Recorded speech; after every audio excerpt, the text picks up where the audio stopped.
Hi guys, welcome back again. Today I'm going to read Don't You Live the Royal Shoe. So we're going to find a bit more about it if we read the black. So put your hand up if you know what black is. If you don't know, it's something on the back that tells you a little bit more about the story. But we're not going to read it just yet. We're going to see what do you think this book's going to be about. I think it's going to be about a dog chewing shoes. Let's have a look at the blurb. But Chips can't help it. Shoes are just so chewy. What will he do? The Queen finds out. She definitely won't be impressed. Okay, so we're going to start reading this book.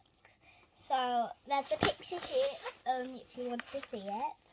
If you all want to, and I'll try to keep it still for you for today. So, Lord Chippington Marmalade Fluffy Tours, or Chips for short, wasn't quite like the other royal doggies. He never wanted to chew any of the popular royal chewy toys in the Queen's splendid palace. Squeak, squeak. He didn't like the squeaky cow. Beep, beep, meow. Or a plastic pony, poor skunk, or even the cuddly Chloe. And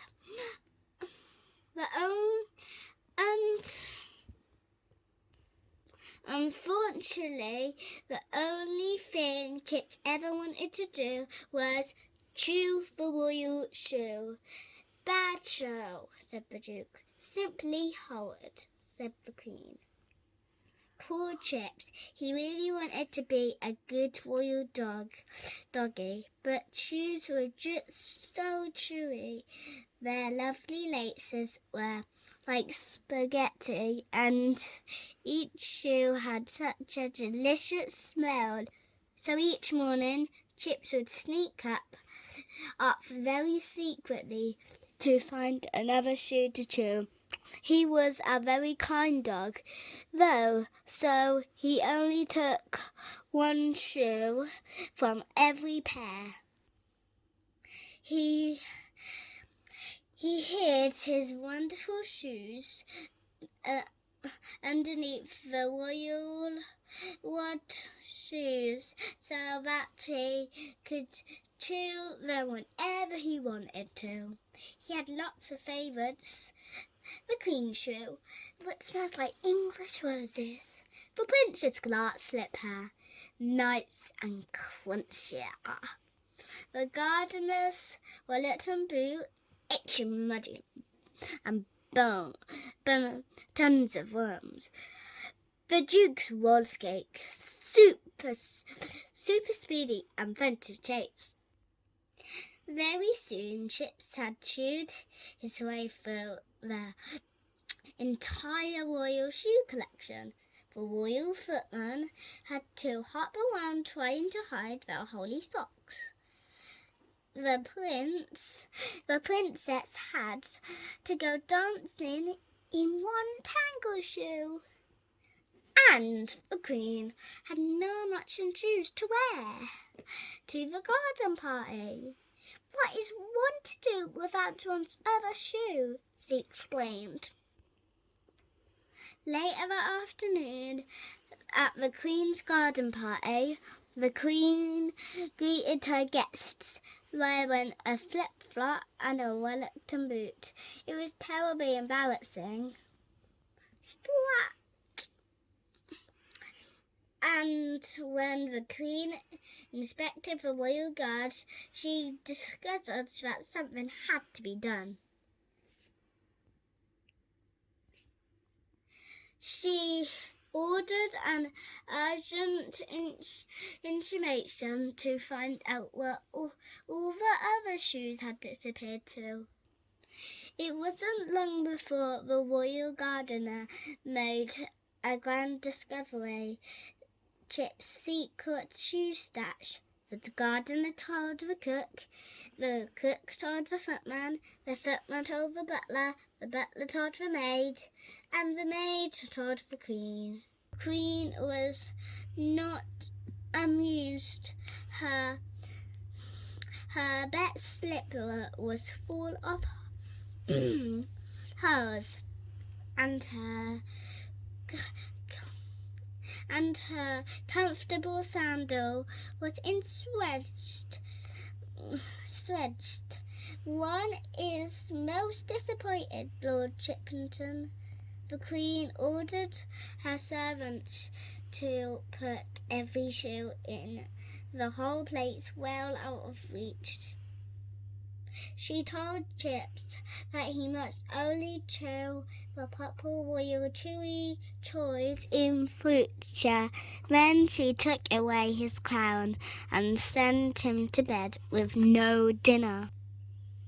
Chips heaved a huge doggy sigh. He tried to nibble the cordgy coy, but it wasn't the same. March, Chips went to sleep and dreamed about beautiful shoes, shiny shoes that that would smell of boot polish, stinky shoes that taste cheesy, and the Queen's shoe that smelled like English roses.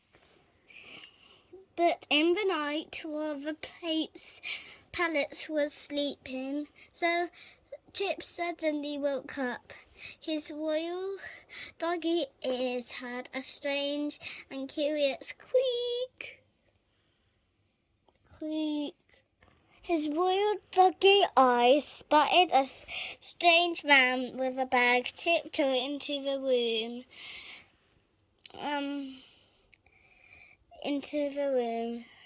Royal jewelry, that was odd.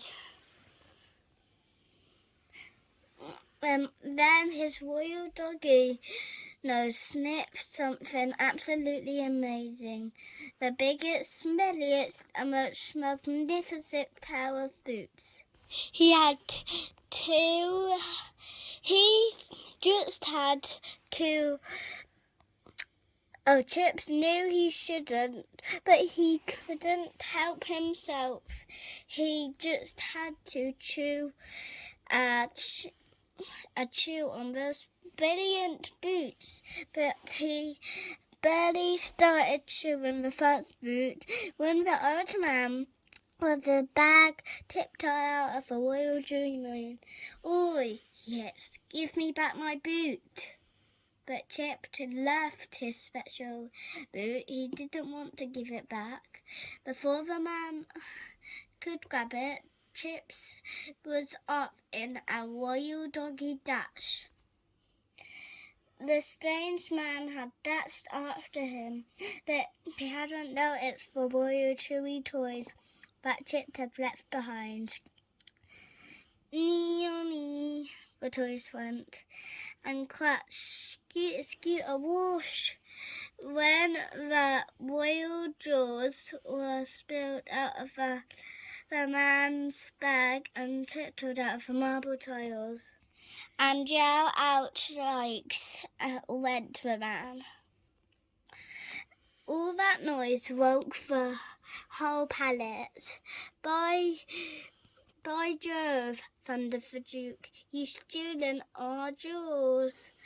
Up the streets, this scoundrel, and I'd got away with it too, cried the burglar.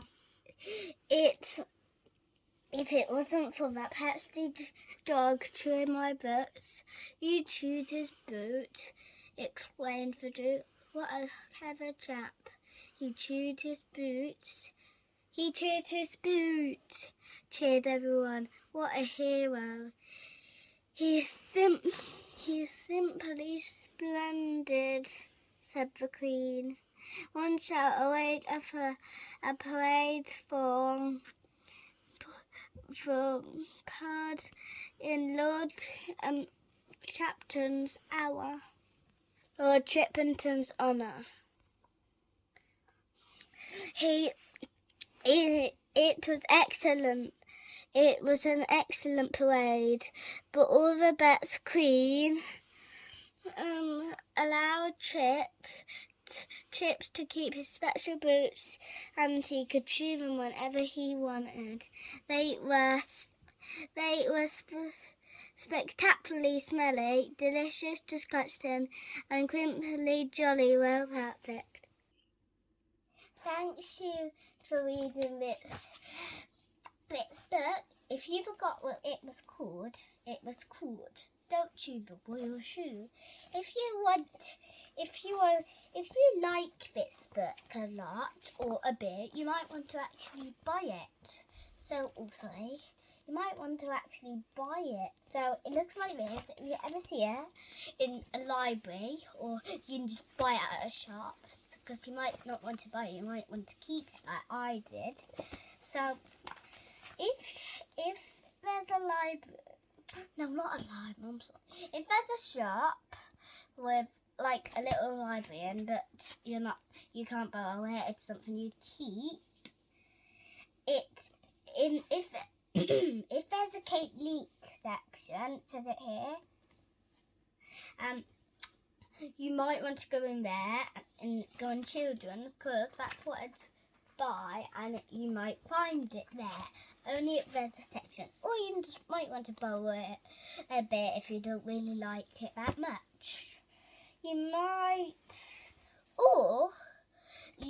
just want to get it. Okay, so I'll see you again soon. I might do a little video tomorrow or maybe another day. See you soon. Bye.